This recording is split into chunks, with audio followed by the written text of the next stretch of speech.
What is going on, everyone? Welcome to another episode here on the MIgardener channel. I'm so glad that you guys made it for this one, because in this episode I'm going to be showing you all how to save bean seeds. Now, beans are a great one to grow because they produce a ton per plant, and it's kind of in my top 4 plants for every gardener to grow that's trying to provide food for their family. They're just so productive per plant, and they take up such a small square footage that they're just one you got to grow. But what's even better, what can help you save even more money, rather than growing them yourself, is to grow them from seed that you grew yourself.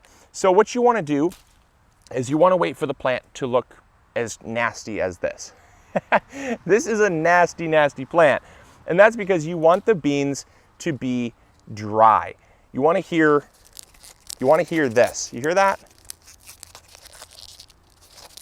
They should be crackly. So these pods here have been sitting on the plant, and you want to be able to rattle them. Can you hear that? Okay. So you want to be able to rattle the pod and hear the beans inside. Once you can hear that, you simply open them up. Not even joking you here. Simply open them up and scrape out the beans. Now, one of the downsides about saving bean seeds is once you let them go to seed like this, obviously your plant is not going to come back. It is a goner, and it's basically telling itself, I've succeeded in keeping my genetics going. My time on this earth is done. And so it will go to the garden in the sky, and that is what happens. But it will leave behind about, usually, I mean, depending on how many you leave on the plant, we'll kind of decide how many it leaves behind. But usually for us, after we're done harvesting, we'll leave about 7 to 10 pods per plant, and that way you have a good amount of beans to save. It is really that simple. Simply keep these in a dry location for another 2 weeks after you harvest the bean seeds, because there still is some residual moisture. You don't want to put them into a closed bag. They will mold. But keep them out in a dry location, cool, dark, and dry, for another 2 weeks. They will continue to dry, where then you can store them into whatever type of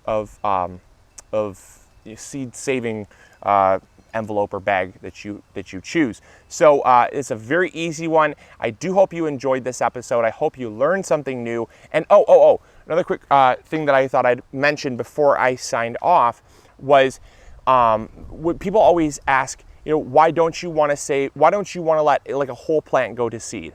The reason why you don't want to let a whole plant go to seed is because you want really good quality genetics.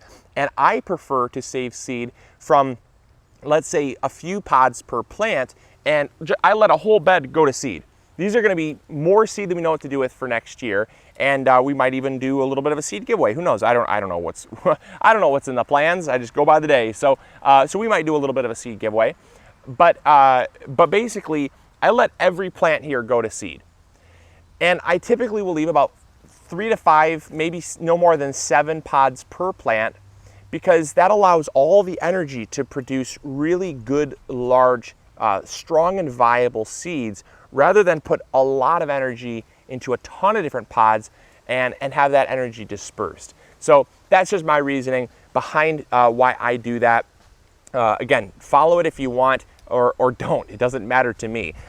It is your beans. Do what you want. So anyways, I will talk to you all later. I hope you all enjoyed. I hope you all are saving seeds. If you want to check out more seed saving videos, make sure to check out our seed saving playlist. I will post links in the description box below to that, and I would recommend checking it out. It is a great way to save your own seed, to save money on your garden, and keep genetic diversity around. That is very important to have in your garden. So I'll catch you all later. This is Luke from the MIgardener channel, reminding you to grow big or go home, and we'll catch you all later. See ya.